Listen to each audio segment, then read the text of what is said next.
제자들을 명하사 그 모든 사람으로 때를 지어 푸른 잔디 위에 앉게 하시니 때로 혹 100씩 혹 50씩 앉은지라.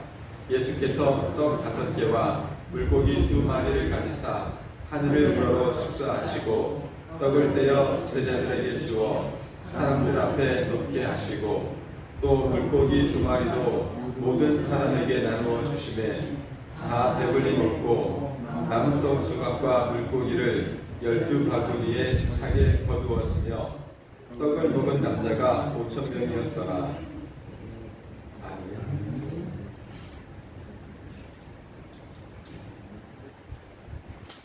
할렐루야.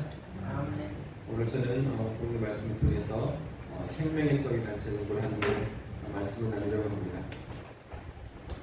마가복음 6장에는 여러 가지 내용들이 기록되어 있습니다. 지난주 수요일에 마가복음 6장의 말씀을 나누면서 세례 요한에 대해서 말씀을 나누었습니다. 바로 이 말씀 전에 있는 내용인데, 세례 요한은 예수님께서 정말 여자가 낳은 자 중에 가장 큰 자라는 그런 칭찬을 한 사람이 세례 요한이었습니다.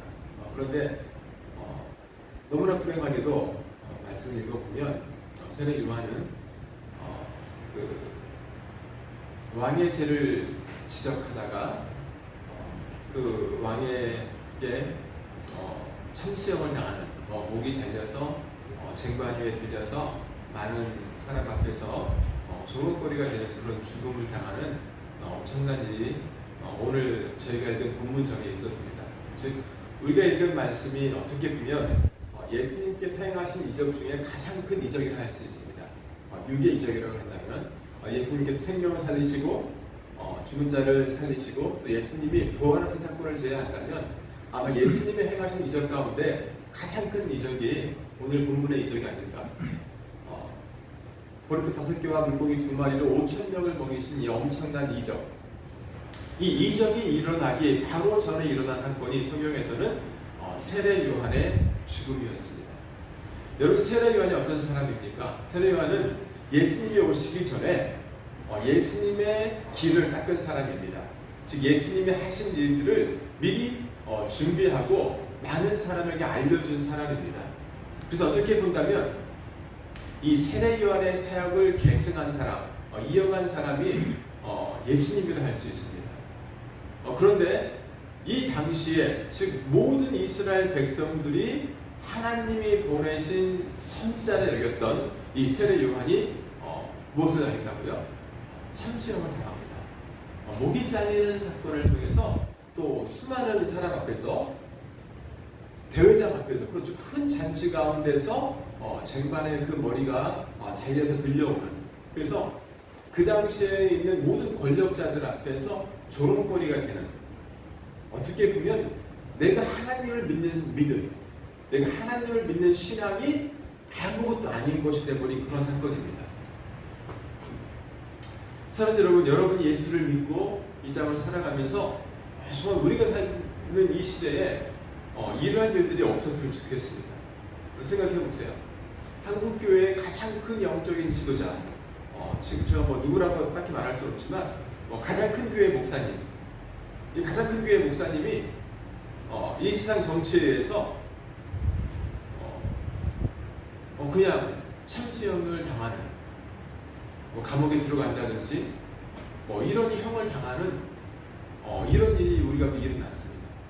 그래서 교회가 세상의 조롱거리가 되는 그런 사건이 일어났습니다. 여러분이라면 어떻게 정말 반응하시겠습니까? 너무나 불행한 사건이 있었습니다. 그런데 이 사건 뒤에 예수님께서는 우리 눈으로 보면, 우리 육으로 본다면 너무나 큰 이적인 이 오병이어의 이적을 행하십니다. 여러분, 예수님의 행하신 이적들을 보면 예수님이 수많은 무리 앞에서 이적을 행하시긴 했지만 그 수많은 무리라는 것이 제가 볼 때는 50명, 100명 이 정도일 거라고 생각을 해요. 수천 명이 모인 그런 집회는 아니었을 것이라고 생각을 합니다. 아니면 작게는 여러 사람 앞에서, 아니면 한 사람 앞에서 예수님께서 이적을 행하십니다. 베드로 장매병을 고치시고, 이렇게 무덤에서 귀신 들린 자를 고치시고, 이런 일들을 행하실 때는 수많은, 정말 이 엄청난 무리 앞이 아니었어요. 그런데 오병이어의 기적은 어떤 기적이냐면 남자만 5,000명, 엄청난 사람이죠. 그리고 여자와 아이를 합친다면 10,000명에서 20,000명이 되는, 그 당시로 본다면 너무너무나 엄청난 기적을 행하십니다. 그래서 수많은 사람들이 예수님이 행하신 이 일이 어떤지를 알게 되는 이 엄청난 사건을 행하신 것이 언제라고요? 세례 요한이 죽임을 당한 이유라는 것입니다.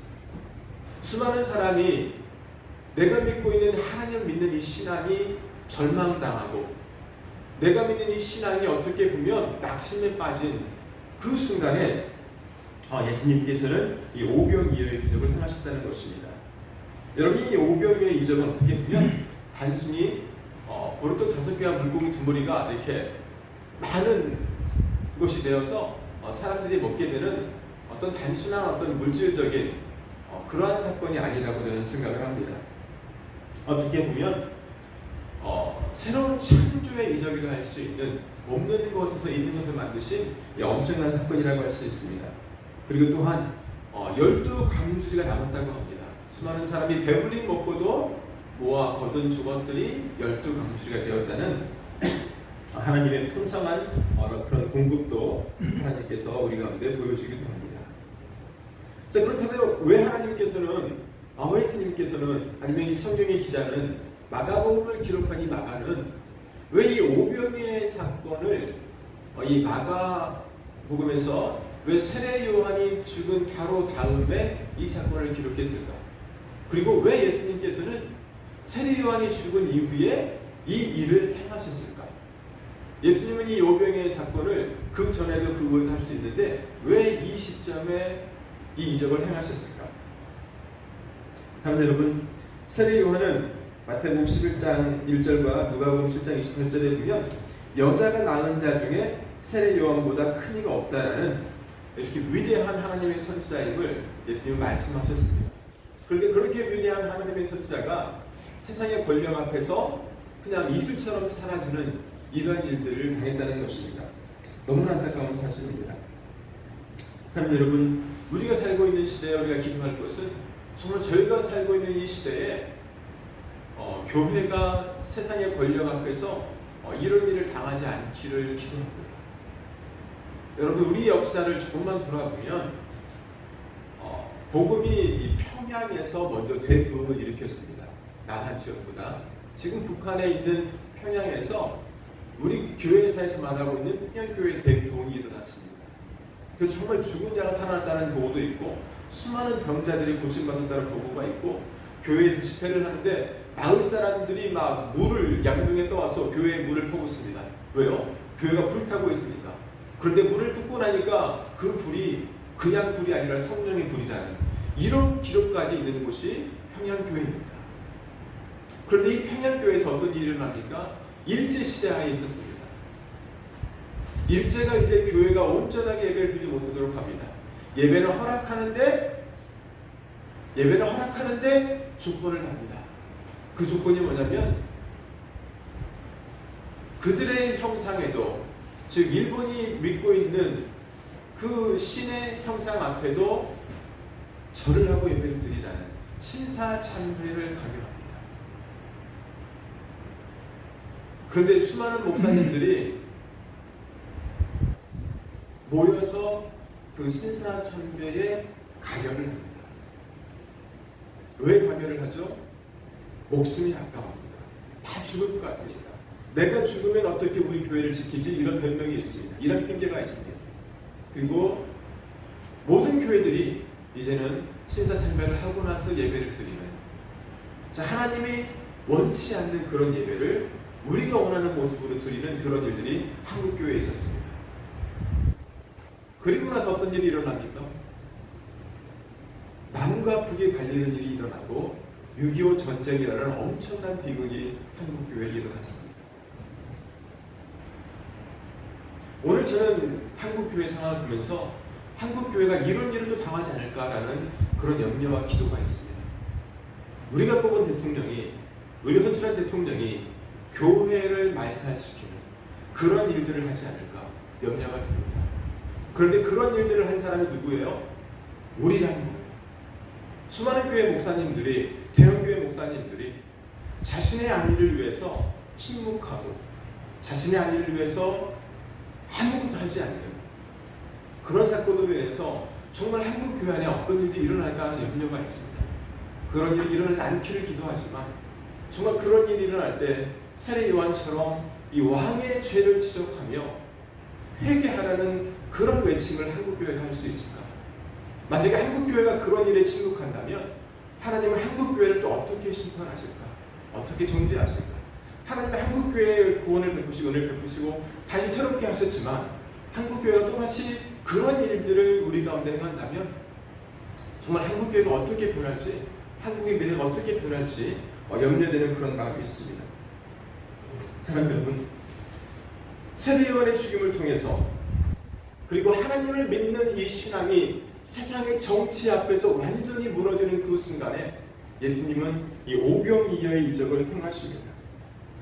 세상이 어떻게 보면 교회가 죽었다고 하는 그 시간에 예수님은 정말 인간이 할 수 없는 이 엄청난 이적을 행하십니다. 그런데 여러분, 하나님께서 절망 가운데 어떻게 보면 우리 인간의 육적인 회복을 허락해 주셨습니다.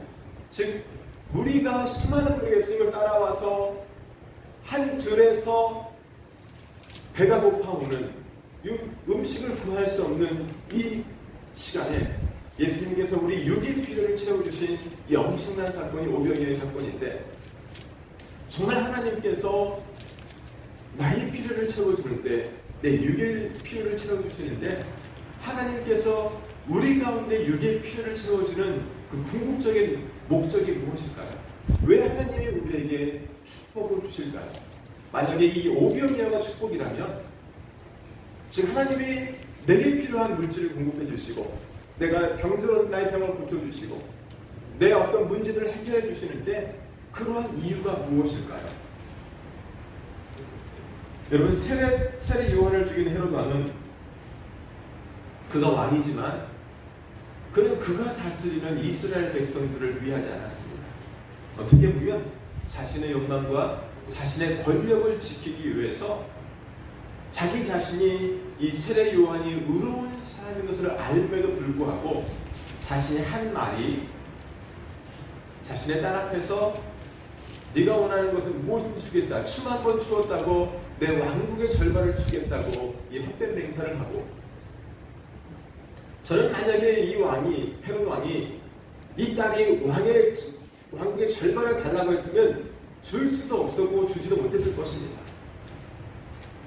그런데 이 딸이 세례 요한의 목을 달라는 요청 앞에는 그래 하고 자신이 의롭게 여겼던 세례 요한의 목을 쳐서 쟁반에 담아오는 이런 왕이 되고 말았습니다. 자기의 체면이 중요하고 자기 것들이 중요하다고 하는, 어떻게 보면 이스라엘 다스리는 왕이었지만 진정한 권력자가 아니라 자기 자신만을 위하는 그런 거짓 목자의 것을 보게 됩니다. 사랑하는 여러분, 이 땅에 있는 수많은 정치인들이 백성을 위한다고 정치를 하면서 결국은 나를 위한 정치를 하는 것이 얼마나 많습니까? 여러분, 우리는 이것을 너무나 잘 알고 있습니다. 모든 공산주의의 리더들은 독재자입니다. 공산주의는 민주주의고 백성을 위한다고 하는데 결국은 뭐예요? 자기가 왕이 되어서 백성을 다스리는, 우리는 그런 역사를 지금도 보고 있습니다. 이 세례 요한을 죽인 이 헤롯 왕은 정말 백성을 위한 정치가 아닌 자신만을 위한 정치를 했고, 그리고 이제 모든 백성들이 어려움에 처한 이때에, 그리고 수많은 무리들이 예수님 앞에 나와서 말씀을 들으면서 굶주려 가는 이때에, 광야에서 구할 음식이 없을 이때에 예수님께서는 제자들에게 한 가지 청원하십니다. 제자들이 와서 예수님께 묻습니다. 이 수많은 백성들이 지금 와서 식사 때가 되어가는데 여기는 광야라 들판이라 음식을 구할 수도 없는데 돌아가게 하소서. 여러분, 아침을 안 먹고 교회에 오시면 점심이 맛있지 않습니까? 배가 고파서 엄청 맛있습니다.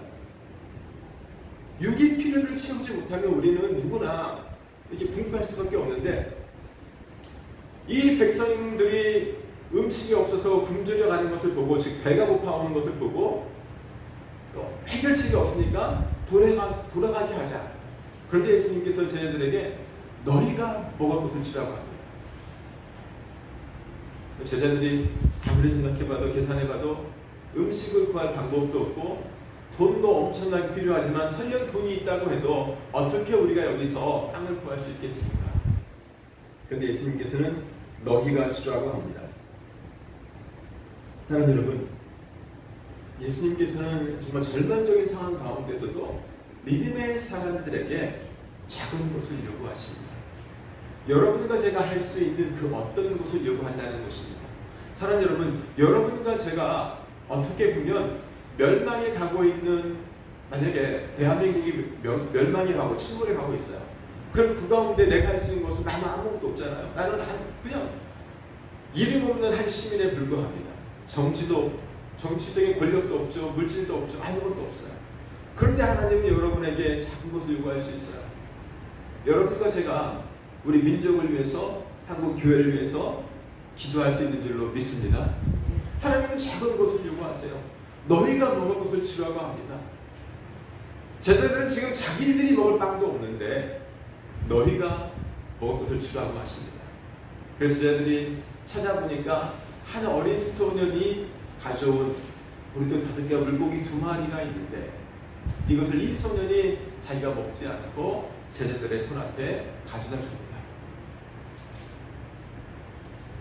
여러분, 우리가 가진 작은 것, 작은 시간, 작은 체험, 작은 물질들이 주님 앞에 들려진다면, 주님 앞에 그것이 붙들려진다면 하나님께서는 엄청난 하나님의 이적을 위한 도구가 될 줄로 믿습니다. 여러분, 오병이의 사건은 어떻게 보면 보리떡 5개와 물고기 2마리를 가지고 모든 사람이 먹은 그러한 육적인 사건만이 아니라는 것을 우리는 알아야 합니다. 예수님께서는 우리 육의 필요를 채워주시고 채우시기도 하시지만 거기에서는 멈춰서 아니라 정말 더 나아가서 예수님께서는 이것을 통해서 오늘 제가 말씀의 제목으로 정한 생명의 떡을 여러분과 제가 먹기를 원하십니다. 여러분, 마가복음은 사복음서 중에 가장 먼저 쓰여진 책입니다. 그래서 이 마가복음에서는 오병이어의 이전만이 있고 이 오병이어가 어떤 의미가 있는지를 설명해 주지 않아요. 그런데 요한복음을 읽어보면 요한복음 6장에도 똑같은 이 오병이의 사건이 기록되어 있는데 요한복음 6장에서는 이 오병이의 사건이 있은 이후에 예수님이 자신이 생명의 떡이라고 하면서 더 많은 구절들이 오병이어의 이적을 해석해주고 있습니다. 설명해주고 있습니다. 왜 내가 오병이어의 이적을 행했는지를 말씀하고 있다는 사실입니다. 사랑하는 여러분, 요한복음 6장 35절에 예수님이 이렇게 말씀합니다. 나는 생명의 떡이니 내게 오는 자는 결코 줄이지 아니할 것이요 나를 믿는 자는 영원히 목마르지 아니하리라. 할렐루야. 왜 예수님께서 5,000명이 되는 수많은 무리들에게 여자와 아이를 합친다면 10,000명에서 20,000명이 되는 이 엄청난 사람들에게 이 떡을 먹게 하셨을까? 왜 물고기를 나눠 주셨을까? 단지 하루 한 끼 저녁을 해결하는 그런 의미로 하신 것이 아니라는 것입니다. 예수님께서는 나는 생명의 떡이라고 하시면서 내게 오는 자는 결코 줄이지 아니할 것이다. 이 엄청난 말씀을 하셨다는 것입니다. 나는 생명의 떡이라. 그래서 오병이어의 이적은 생명의 떡이신 예수 그리스도를 우리가 가르쳐주기 위한 하나의 큰 사건이었다는 것입니다. 예수님 자신이 생명의 떡이다. 즉 여러분과 제가 예수 그리스도를 먹어야 한다는 거예요. 또 요한복음 6장에서 자신을 설명하기를 내 살과 내 피를 먹으라고 합니다. 세상 사람들이 듣기에는 너무나 이해가 안 되는 영적인 말씀을 선포하세요. 내가 생명의 떡이고 여러분들이 즉 백성들이 예수님 자신을 먹어야 하는데 내가 또 내 살과 내 피를 먹으라는 이 엄청난 말씀을 하십니다. 그래서 육으로 본다면 해석이 안 되는 이상한 사람, 기이한 사람, 어떻게 내가 예수님의 그렇게 할 수가 있겠어요? 즉 영적인 말씀으로, 비유의 말씀으로 주십니다.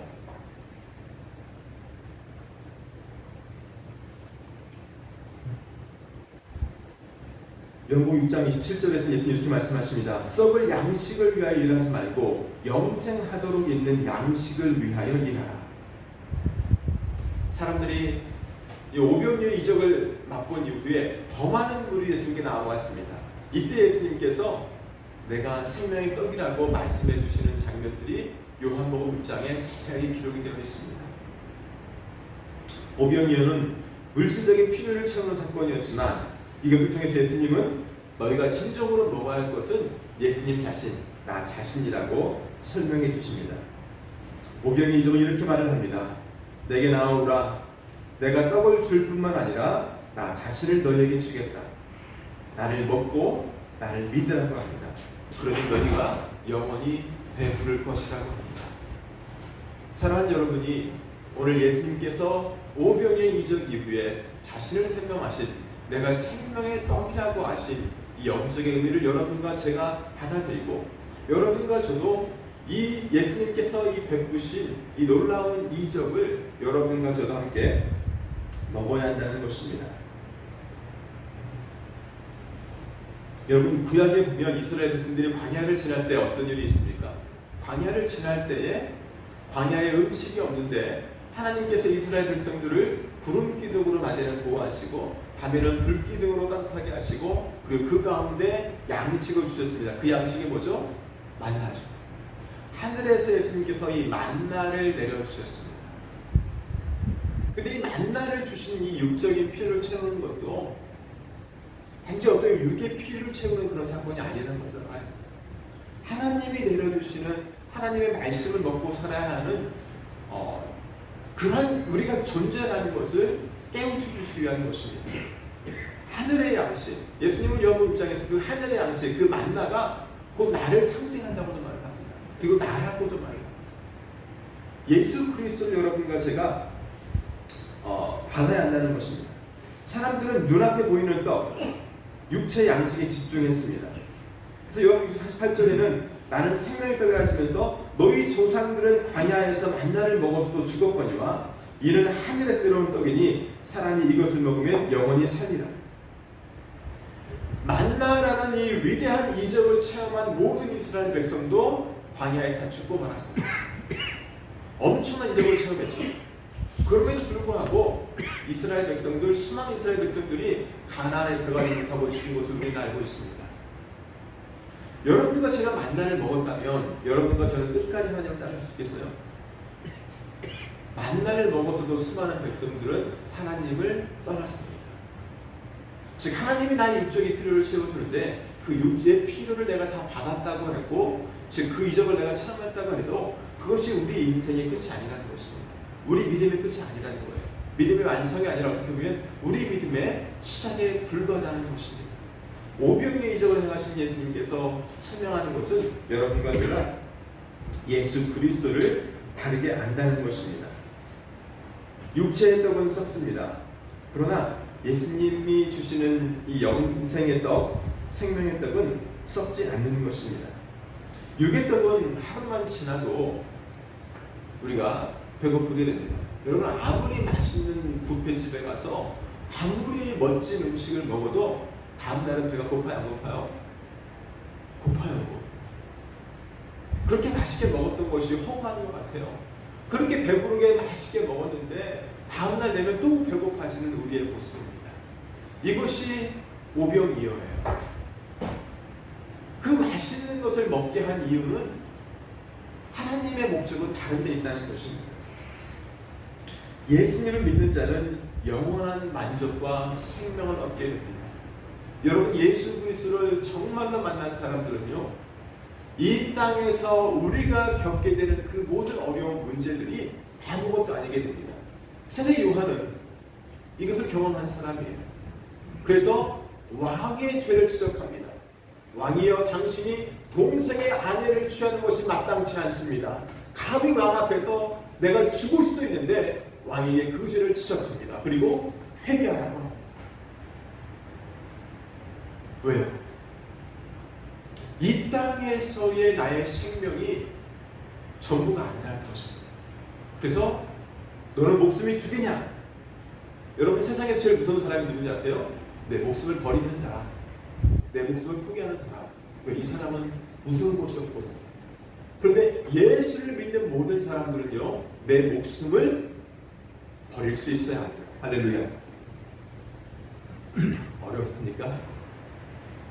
여러분, 내 목숨을 버리지 못하면 우리는 천국에 갈 수 없어요. 영원한 생명을 아는 사람이라면 이 육적인 생명은 버릴 수 있어야 합니다. 할렐루야. 우리는 묻습니다. 무엇을 먹고 살아가고 있나? 내 인생을 채우는 양식은 어떤 것인가? 혹시나 내가 이 땅에서 썩을 것을 구하고 있지는 않습니까? 그것을 위해서 정말 내가 살아가고 있지는 않습니까?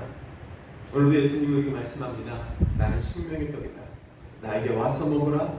너희는 결코 죽이지 않을 것이다. 사랑하는 성도 여러분, 여러분과 제가 생명의 떡이 되신 예수 그리스도를 먹을 수 있기를 주의 이름으로 축원합니다. 예수님은 내 살과 내 피를 먹으라고 하는데, 여러분, 내 살과 내 피를 먹으라는 것은 어떻게 보면 하나님의 말씀을 먹고 하나님의 말씀대로 살아가는 것입니다. 내가 정말로 그리스도인이라면 말씀을 듣고 말씀을 지켜 행하는 이 삶을 살아가는 것이 영적인 떡이신 이 예수님의 생명의 떡을 먹으라는 것입니다. 나는 오늘도 질문해야 됩니다. 나는 무엇을 양식으로 삼고 있는가? 나는 내 눈에 보이는 떡을 지금 쫓고 있는가? 아니면 영원한 생명의 떡인 예수 그리스도를 붙잡고 있는가? 주님은 지금도 우리에게 물으십니다. 수많은 백성들이 굶주려 할 때에 너희가 먹을 것을 주라고 하십니다. 지금도 예수님은 하나님을 따르는 사람들에게 여러분과 제가 해야 될 것이 무엇인지를 묻고 있습니다. 정말 내가 생명의 떡이신 예수 그리스도를 먹고 있는 사람이라면 하나님이 내게 주신 은혜, 내게 주신 시간, 내게 주신 물질들, 그 모든 것들을 예수님은 나누라고 말씀하고 있습니다. 이것이 또한 오병이어의 이적이 우리 가운데 주고 있는 또한 큰 가르침입니다. 예수님은 본인이 다 할 수 있는데도 불구하고 제자들에게 너희가 주라고 합니다. 그리고 오병의 이적은 여기서 시작됩니다. 너희가 먹을 것을 주라. 그리고 한 소년의 보리떡 5개와 물고기 2마리가 이 이적의 시작이었습니다. 사랑하는 여러분, 내가 가진 것들을 작은 시간, 작은 물질, 작은 헌신일지라도 그것들을 주님 앞에 드릴 때에 우리 주님은 그것을 통해서 하나님의 나라를 위해서 역사하기 시작합니다. 여러분과 제가 작은 것들을 우리 참수만 교회를 위해서, 그리고 우리 민족 교회를 위해서, 대한민국을 위해서 드릴 수 있었으면 좋겠습니다. 여러분이 기도할 때마다 하나님의 깨닫게 해주는 한국교회가 나아갈 그런 방향대에 있다면 여러분이 입술로 기도하는 거예요. 하나님, 우리 민족을 지켜주세요. 하나님, 우리 민족의 대통령이 성령의 방안의 법을 만들지 않도록 도와주세요. 하나님, 우리 민족의 교회들을 지켜주세요. 기도해야 될 줄로 믿습니다. 사랑하는 여러분, 우리 민족 교회가, 그리고 대한민국의 상황이 여러분과 제가 기도해서 이 고비를 넘어가야 되는, 어떻게 보면 대한민국은 계속해서 선교사를 보낼 수 있는 그러한 나라가 되어야 됩니다. 더 많은 선교사를 파송할 수 있고, 그리고 더 많은 선교사를 파송할 수 있는 이 모교회가 한국교회가 될 수 있도록 기도해야 될 줄로 믿습니다. 여러분, 이때만이 하나님의 한국교회를 살리시는 거예요. 하나님의 한국교회를 붙잡으시는 거예요. 여러분, 나오지 못한다면, 지금 내가 어렵다고, 내가 가진 곳이 없다고 한국교회가 선교를 멈추는 순간이, 저는 한국교회가 죽어가는 순간이요, 또한 더 나아가서 대한민국이 침몰하는 순간이라고 생각을 합니다. 왜 하나님이 지금까지 미국을 세워두시고 미국을 사용하실까요? 여전히 미국은 넘버원 선교 파송 국가입니다. 하나님의 한국을 살려둘 두 번째 이유도 한국이 두 번째 선교 국가입니다. 저는 이 한국의 모든 상황에도 불구하고 대한민국 그리스도인들이 선교를 위해 기도하고 전도를 위해 기도하고 내가 가진 것들을 가지고 나눌 때에 하나님의 한국교회를 보호하시고 한국교회를 축복하실 줄로 믿습니다. 여러분과 제가 아무것도 아닌 그런 사람들이지만 우리의 작은 것을 주님 앞에 드릴 수 있는 그러한 저와 여러분 되시길 주의 이름으로 축원합니다. 기도하겠습니다.